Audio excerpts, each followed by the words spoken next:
जय हिंद दोस्तों, कैसे हैं आप सभी प्यारे भक्तों को हर हर महादेव। लगभग 6 महीनों के इंतजार के बाद एक बार फिर से उत्तराखंड में होने वाली चार धाम यात्रा शुरू होने जा रही है। इस साल 2026 में ये पावन चार धाम यात्रा 19 अप्रैल से शुरू होगी। भक्तों को इस यात्रा का बेसब्री से इंतजार रहता है, तभी तो हर साल भक्तों की संख्या के रिकॉर्ड्स भी बनते हैं। तो दोस्तों, आज के इस खास वीडियो में मैं आपको उत्तराखंड के चार धामों में से दो प्रमुख धाम केदारनाथ और बद्रीनाथ यात्रा की संपूर्ण जानकारी बताऊंगा। जैसे आप यहां तक कैसे पहुंचेंगे, रुकने के लिए होटल, टेंट या कॉटेज कहां पर लेना चाहिए, यात्रा और दर्शन का सही तरीका क्या है, खाने पीने की कैसी फैसिलिटीज मिलती हैं, यात्रा में कितना बजट लग सकता है और वो सभी जानकारियां जो इस यात्रा को आसान बना सके। तो दो धाम यात्रा की संपूर्ण जानकारी के लिए वीडियो को एक बार पूरा जरूर देखें। दोस्तों, इस पावन यात्रा में भक्त यमुनोत्री, गंगोत्री, केदारनाथ और बद्रीनाथ में दर्शन करते हैं।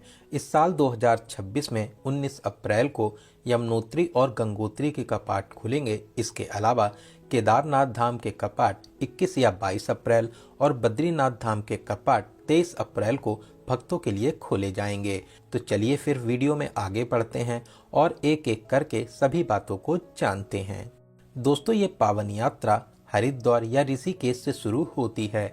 आप अपने शहर से हरिद्वार या ऋषिकेश तक बस या ट्रेन से आ जाएंगे। हरिद्वार रेलवे स्टेशन के सामने ही बस स्टैंड और टैक्सी स्टैंड बने हुए हैं। यहीं से केदारनाथ और बद्रीनाथ के लिए बसेस और टैक्सीज मिलती हैं। इसके अलावा ऋषिकेश रेलवे स्टेशन से लगभग 4 किलोमीटर दूरी पर बस स्टैंड है, वहां से भी आपको बसेस मिल जाती हैं। अगर आपकी ट्रेन रात में 2 से 3 या 4 बजे तक आ जाती है तब तो ठीक है, वरना आप एक दिन पहले हरिद्वार या ऋषिकेश आकर सुबह 4 से 5 बजे वाली बस की बुकिंग करा लीजिए। बस सुबह 3 बजे से शुरू हो जाती हैं। तो दोस्तों, हम लोग सबसे पहले केदारनाथ में दर्शन करने के बाद में फिर वहीं से बद्रीनाथ चलेंगे। हरिद्वार से केदारनाथ की दूरी 245 किलोमीटर की है। बस आपको केदारनाथ से 25 किलोमीटर पहले सीतापुर बस स्टैंड पर ड्रॉप करती है। बात करें किराए की, तो बस में इस दूरी के लिए 550 से 600 रुपये, शेयरिंग टैक्सी वाले 1000 से 1200 रुपये और प्राइवेट टैक्सी वाले एक साइड का 7000 से 8000 रुपये चार्ज करते हैं। रास्ते में आप देवप्रयाग में अलकनंदा और भागीरथी का पावन संगम भी देखते हैं। इसके आगे बढ़ने पर आप धारी देवी और बहुत से छोटे बड़े शहरों को पार करते हुए सीतापुर आ जाएंगे। वहीं अगर आप टैक्सी या फिर अपनी गाड़ी से आते हैं तो सीतापुर से 1 किलोमीटर आगे सोनप्रयाग है, वहीं पर आपको पार्किंग एरिया मिल जाएगा। वहां पर आप अपनी गाड़ी को पार्क कर सकते हैं। तो चलिए अब हम लोग बात करते हैं रुकने के लिए आपको होटल कहां पर लेना चाहिए। दोस्तों, आप सीतापुर, सोनप्रयाग या फिर गौरीकुंड में होटल ले सकते हैं। यहां पर नॉर्मल होटल्स की स्टार्टिंग 2000 से 2500 में हो जाती है। वहीं 4000, 5000, 10,000 तक के बजट में आपको रूम्स मिल जाएंगे। दोस्तों, अगर आप इस पावन यात्रा को बहुत ही सरलता और आराम से करना चाहते हैं तो आप टूर पैकेज भी ले सकते हैं, क्योंकि जब बहुत ज़्यादा भीड़ होती है तो उस समय होटल्स और सभी चीज़ों के रेट्स बहुत हाई हो जाते हैं। आप बहुत ही अच्छी और विश्वसनीय कंपनी अद्भुत उत्तराखंड ट्रैवल से टूर पैकेज ले सकते हैं। आपको रुकने के लिए बहुत ही अच्छे होटल, खाने पीने के साथ साथ टैक्सी प्रोवाइड कराते हैं। साथ ही आप सभी का अच्छे से ध्यान भी रखते हैं। स्क्रीन पर और डिस्क्रिप्शन बॉक्स में आपको सभी डिटेल्स मिल जाएंगी। आप उनसे बात करके अपने टूर पैकेज की डील को फिक्स कर सकते हैं। तो चलिए अब हम लोग आगे बढ़ते हुए यात्रा की बात करते हैं। दोस्तों, सोनप्रयाग को केदारनाथ यात्रा का बेस कैंप भी माना जाता है। सोनप्रयाग से गौरीकुंड की दूरी लगभग 5 किलोमीटर की है, जो आप बुलेरो के माध्यम से 50 से 60 रुपए देकर पूरा कर सकते हैं। फिर गौरीकुंड से ही केदारनाथ की 18 से 20 किलोमीटर की यात्रा शुरू होती है। दोस्तों, आप इस पावन यात्रा को पैदल, पिट्ठू, घोड़े या हेलीकॉप्टर से पूरा कर सकते हैं, लेकिन पैदल यात्रा की अपनी ही एक अलग बात रहती है। यहाँ पर चढ़ाई थोड़ी सी ज़्यादा है, लेकिन रास्ते में आपको सभी फैसिलिटीज़ मिलती हैं। खाने पीने के लिए स्टॉल मिल जाते हैं। इसके अलावा साथ ही साथ जगह जगह हेल्थ क्लिनिक और टॉयलेट्स की फैसिलिटीज़ भी मिल जाती है। अगर आप इस पावन यात्रा को पैदल पूरा करते हैं तो लगभग 8 से 10 घंटे की यात्रा करके आप केदारनाथ मंदिर के पास में आ जाएंगे। आपको केदारनाथ पहुंचने में शाम हो जाती है। तो जैसे ही आप मंदिर के पास पहुंचे, सबसे पहले आप अपने रजिस्ट्रेशन को स्कैन करवा लीजिए। वहीं आपको दर्शन का टाइम स्लॉट दिया जाता है। आपको उसी दिन या फिर अगले दिन का टाइम स्लॉट मिलेगा। तो चलिए अब हम लोग बात करते हैं केदारनाथ में रुकने की क्या फैसिलिटीज़ हैं। दोस्तों, यहाँ पर होटल्स बहुत ही कम हैं। जितने भी हैं उनके रेट्स बहुत ज़्यादा हाई फाई रहते हैं, लेकिन आपको यहाँ पर टेंट्स मिल जाते हैं। आपको GNVM के टेंट में स्टे करना चाहिए। इनका रेट लगभग 600 रुपये पर पर्सन का रहता है। इसके अलावा यहाँ पर बहुत से प्राइवेट टेंट्स भी हैं जिनकी स्टार्टिंग 400 रुपये से हो जाती है। तो चलिए उस दिन या फिर अगले दिन अपने टाइम स्लॉट के हिसाब से जल्दी सुबह उठकर लाइन में लगकर श्री केदारनाथ ज्योतिर्लिंग के दर्शन कर आशीर्वाद प्राप्त करेंगे। तो दोस्तों, केदारनाथ बाबा के इस पावन धाम में आने का सभी का सपना होता है। सभी की इच्छा होती है कि कम से कम एक बार यहाँ पर आकर बाबा के दर्शन जरूर करें।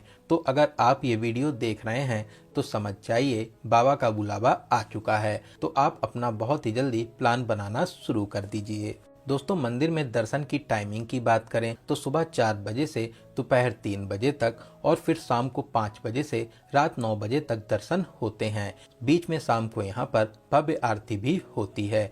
अगर यहाँ पर बहुत ज़्यादा भीड़ है तो आपको दर्शन करने में 4 से 5 घंटे भी लग सकते हैं। दर्शन करने के बाद में आप मंदिर के पीछे स्थित भीमशिला के दर्शन करें और थोड़ा सा ही और आगे बढ़ने पर शंकराचार्य दर्शनीय स्थल भी है। आप वहां पर भी जाकर दर्शन आदि कर सकते हैं। फिर उसके बाद में लगभग 1 किलोमीटर की चढ़ाई करके आप भैरव बाबा जी के भी दर्शन करने जा सकते हैं। फिर उसके बाद में आप दोपहर या शाम को नीचे के लिए वापसी कर सकते हैं। बात करते हैं केदारनाथ में खाने पीने की कैसी फैसिलिटीज़ हैं। दोस्तों, यहाँ पर बहुत ज़्यादा तो ऑप्शंस नहीं हैं, लेकिन जितने भी हैं आपको वहाँ पर बहुत ही शुद्ध भोजन मिलता है। तो आपको यहाँ पर खाने पीने की ज़्यादा प्रॉब्लम नहीं होगी, लेकिन यहाँ के रेट्स थोड़े से हाई रहते हैं। तो चलिए वापसी करके हम लोग गौरीकुंड, सोनप्रयाग या सीतापुर में रात में स्टे करने के बाद में अगले दिन जल्दी सुबह 5 से 6 बजे साइड बद्रीनाथ चलेंगे। दोस्तों, अगर आप टैक्सी या टूर पैकेज से हैं तब तो आपको किसी भी बात की परेशानी नहीं होगी। वहीं अगर आप बस से जाना चाहते हैं तो सीतापुर बस स्टैंड से बद्रीनाथ के लिए बसेस मिल जाती हैं। बस जल्दी सुबह 4 बजे जाती हैं और लास्ट बस लगभग 11 बजे तक ही मिलती है। तो आपको इस बात का विशेष ध्यान देना चाहिए। सीतापुर से बद्रीनाथ की दूरी लगभग 220 किलोमीटर की है। बस में इस दूरी के लिए 650 से 700 रुपये चार्ज करते हैं। रास्ते में आपको रुद्रप्रयाग, कर्णप्रयाग, नंदप्रयाग और विष्णुप्रयाग में संगम भी देखने को मिलते हैं। इसके अलावा जोशीमठ और गोविंद घाट जैसे कस्बों को पार करते हुए लगभग 8 से 9 घंटे में बद्री विशाल जी के पावन दरबार बद्रीनाथ धाम पहुंच जाएंगे। दोस्तों, यहाँ पर चढ़ाई ना के बराबर है। साथ ही बस स्टैंड से 500 मीटर दूरी पर मंदिर भी स्थापित है। तो आपको यहाँ पर ज्यादा चलना भी नहीं होता है। तो चलिए अब हम लोग बात करते हैं रुकने की। यहाँ पर भी होटल थोड़े से महंगे मिलते हैं। लगभग 2000 से 2500 में इनकी स्टार्टिंग हो जाती है। वहीं 5000, 10,000, 20,000 तक के बजट में रूम्स मिल जाते हैं। दोस्तों, अगर आप बद्रीनाथ टाइम से आ जाते हैं तो आप शाम को स्नान करने के बाद में दर्शन करने जा सकते हैं, या फिर अगले दिन जल्दी सुबह 4 से 5 बजे जाकर बद्री विशाल जी के पावन दर्शन कर आशीर्वाद प्राप्त कर सकते हैं। दोस्तों, बद्रीनाथ जी के इस पावन धाम को धरती का वैकुंठ भी कहा जाता है। यहाँ पर दर्शन करने से आपको बहुत ही शांति का अनुभव भी होता है। तो आप भी आने वाले समय में प्लान बनाकर यहाँ पर दर्शन करने जरूर आएं।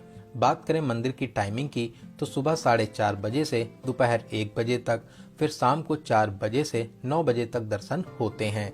दोस्तों, यहाँ पर सुबह और शाम कम भीड़ होती है। आप 1 से 1.5 घंटे में आराम से दर्शन कर लेंगे। वहीं बहुत ज़्यादा भीड़ भाड़ होने पर 3 से 4 घंटे का समय भी लग जाता है। तो बद्री विशाल जी के दर्शन करने के बाद में यहाँ से 5 किलोमीटर दूरी पर माड़ा गांव स्थित है। माड़ा गांव को भारत का प्रथम गांव भी कहते हैं। यहाँ पर भी बहुत से दर्शनीय स्थल और मंदिर हैं। यहाँ पर आप सरस्वती नदी, गणेश गुफा, व्यास गुफा, भीम पुल जैसे बहुत से दर्शनीय स्थलों के दर्शन आदि कर सकते हैं। तो आप चाहें तो माड़ा गांव में भी दर्शन करने जा सकते हैं। तो माड़ा गांव में दर्शन और खाना पीना करने के बाद में आप चाहें तो दोपहर में 2 से 3 बजे साइड हरिद्वार या ऋषिकेश के लिए वापसी भी कर सकते हैं। फिर आप हरिद्वार या ऋषिकेश में गंगा स्नान और दर्शन करने के बाद इस पावन यात्रा को सफल बनाकर अपने घर के लिए वापसी भी कर सकते हैं। तो चलिए अब बात करते हैं यहाँ पर आने का सबसे अच्छा समय कौन सा रहता है। दोस्तों ऐसे तो ये यात्रा सिर्फ 6 ही महीने चलती है। कपाट खुलने से लेकर दीपावली के टाइम तक ये यात्रा चलती है। आप कपाट खुलने से लेकर 15 जून तक और फिर उसके बाद में सितंबर और अक्टूबर में यहाँ पर दर्शन करने आ सकते हैं। वहीं जुलाई और अगस्त में यहाँ पर बहुत ज़्यादा बारिश होती है, तो आप चाहें तो उस टाइम को स्किप भी कर सकते हैं। बात करें आपको कितने दिनों का प्लान बनाना चाहिए। दोस्तों अगर आप दोनों धाम की यात्रा करते हैं तो आपको कम से कम 6 डेज और 5 नाइट का प्लान जरूर बनाना चाहिए। इसके अलावा आप एक दिन एक्स्ट्रा लेकर जरूर चलें। तो चलिए अब हम लोग यात्रा में लगने वाले रजिस्ट्रेशन की बात करते हैं। दोस्तों 4 धाम यात्रा के लिए रजिस्ट्रेशन जरूरी है। आप 4 धाम यात्रा की ऑफिशियल वेबसाइट registration&touristcare.uk.gov.in से अपना रजिस्ट्रेशन करा सकते हैं। जैसे ही रजिस्ट्रेशन शुरू होगा आपको वीडियोस या फिर पोस्ट के माध्यम से सूचित किया जाएगा, तो आप लगातार अपडेट्स लेते रहें। तो चलिए अब हम लोग बात करते हैं बजट की। दोस्तों अगर आप यहाँ पर 6 डेज और 5 नाइट का प्लान बनाते हैं तो 15,000 से 18,000 रुपए में केदारनाथ और बद्रीनाथ धाम की पावन यात्रा को बहुत ही आराम से पूरा कर लेंगे। वहीं अगर आप इस पावन यात्रा को बिना किसी परेशानी और आराम से करना चाहते हैं तो टूर पैकेज भी एक अच्छा ऑप्शन रहता है। आपको स्क्रीन पर और डिस्क्रिप्शन बॉक्स में सभी डिटेल्स मिल जाएंगी। तो चलिए यात्रा की कुछ जरूरी बातें भी जानते हैं। दोस्तों यहाँ पर हमेशा ही सर्दी होती है, तो आप अपने साथ में गर्म कपड़े जरूर रखें।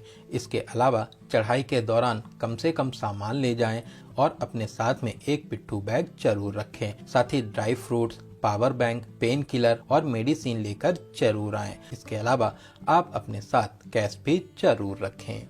तो दोस्तों यात्रा से जुड़े आपके कोई भी सवाल या सुझाव हो तो आप हमें कमेंट के माध्यम से बता सकते हैं। बहुत ही जल्दी आपके कमेंट का रिप्लाई दिया जाएगा। तो मैं महादेव जी से यही कामना करता हूँ आपकी ये पावन यात्रा बहुत ही सफल, सुगम और मंगलमय हो। जय हिंद, जय भारत।